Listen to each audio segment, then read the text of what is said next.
Incrível. Vamos falar rapidinho sobre quando a gente fala de proteção. Você tá, deixei você, era eu. Proteção patrimonial. O que você fala assim, proteção patrimonial? O que significa isso no português básico? A proteção patrimonial é basicamente, o cara fala, eu não tenho muitas coisas, mas eu tenho uma casa, o qual eu morava e vou deixar no Brasil. Ou eu tenho um investimento na XP, no BTG, o qual vai manter no Brasil.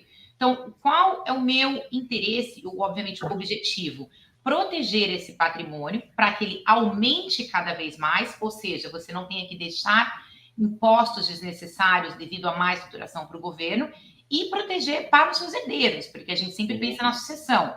Então, a sucessão é uma coisa muito séria nos Estados Unidos, no Brasil também, e eu percebi que o brasileiro não tem muita preocupação com sucessão, foram alguns que demonstraram, diferente daqui, como a pessoa sabe que a nossa alíquota é 40%, já chega e já fala, eu quero falar sobre planejamento fiscal e tributário, mas quero falar de sucessão.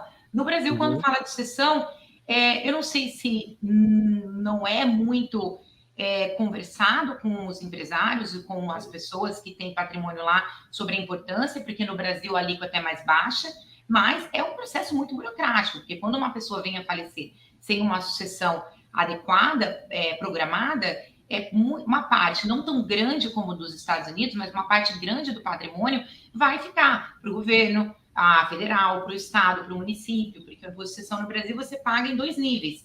Então, deveriam ter essa preocupação. Mas, falando de Estados Unidos, eu acho que não tem como fugir da preocupação falando nessa alíquota de 40%.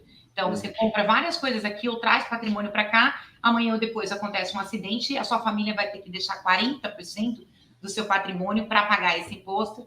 É desnecessário, sendo que um planejamento, que é uma coisa acessível, comparado com o benefício e o risco que você vai deixar de ter, poderia ter resolvido isso antes.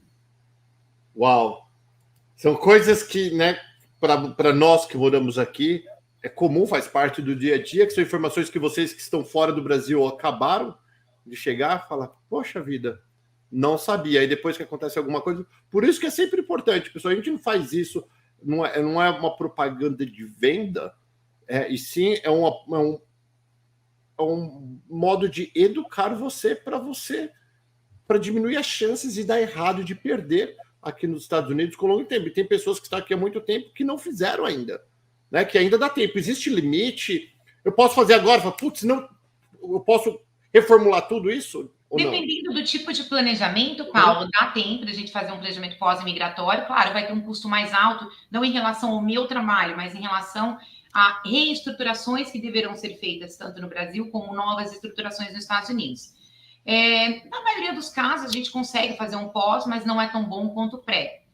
Quando você me perguntou também, falando desse assunto, sobre o assunto mais comum, assim, nas nossas rodas de negócios no Brasil, é em relação a trazer empresas do Brasil para cá ou ter uma atividade comercial nos Estados Unidos. Porque foi criado muito mito em relação aos Estados Unidos, dificuldade, burocracia, pode ou não pode.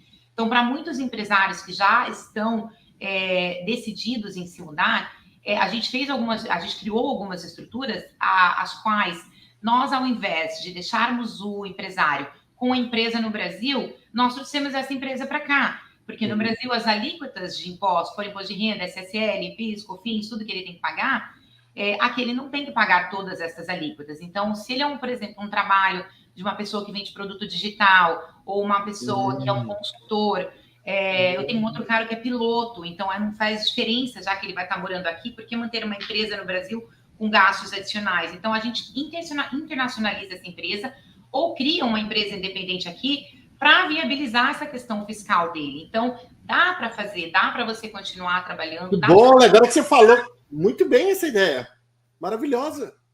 Porque se eu não preciso de uma estrutura física, eu não preciso de mais ninguém no meu negócio, por que não trazer para cá se aqui as coisas são menos complicadas, né?